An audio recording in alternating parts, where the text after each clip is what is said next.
From Love Weekly with Gillian Chereki. My life in the 90s in New York City. Hi there, I was 22 years old, working a job I was completely wrong for in a city that had no interest in waiting for me to figure myself out. It was the late 90s, New York City, and I was lost and had no idea what I wanted to do with my life. I was working at a major television media company, the kind of place that sounds impressive at dinner parties and feels, from the inside, like you are slowly disappearing into fluorescent lighting and someone else's ambition. I spent most of my days in a low-grade existential crisis. Nobody told me it was okay not to know what I wanted. Nobody had said, hey, 22 is supposed to feel like this. Give yourself some time. What I heard instead, from everything around me, was figure it out. Get on track, find the thing. And then one afternoon, John F. Kennedy Jr. walked across the newsroom floor. He was the most magnetically, unreasonably handsome man I had ever seen in my life. Not handsome in the way that photographs prepare you for. Handsome in the way that stops actual physical movement, that makes the room rearrange itself around a person without the person doing anything to cause it.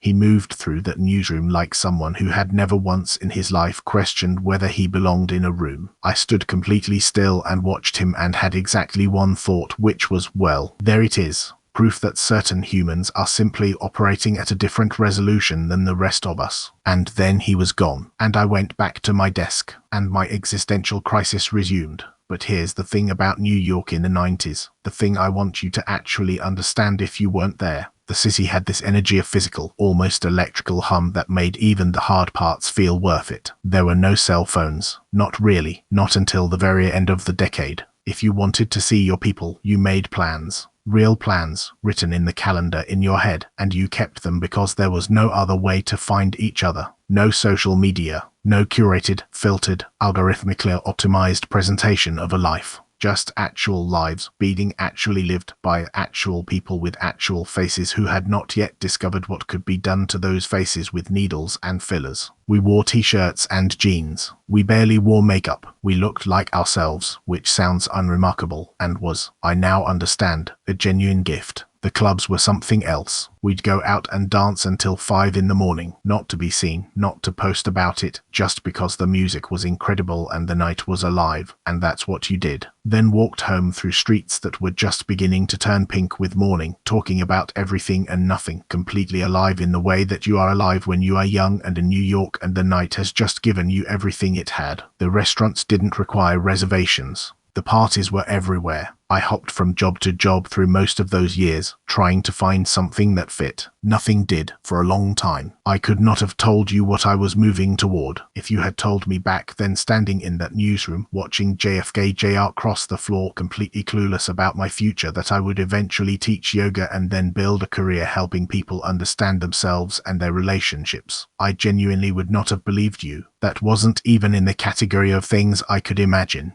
And that's kind of the whole point. I know what it feels like to be scared you missed your window, to look around at other people and assume they have it figured out in ways you don't, to feel like maybe the best parts of your story are already behind you. They're not. The feeling of being stuck, the specific, suffocating certainty that everyone else is moving forward while you are standing still, that the window is closing, that you have somehow already missed the thing you were supposed to be. That feeling is a liar, a convincing one, and completely wrong. Life moves fast, yes, but it's also longer than it feels. Long enough for the whole thing to change direction. Long enough to become someone you couldn't have predicted, the one doing work you've never considered, loving people you haven't met, living in a way that would be unrecognizable to your 22-year-old self. You haven't missed your chance. The story isn't done. Keep going. Love, Gillian. P.S. This week on Gillian on Love, I break down the 7 principles that actually keep love alive, from how you talk about your partner to the small daily habits that build connection, intimacy, and trust.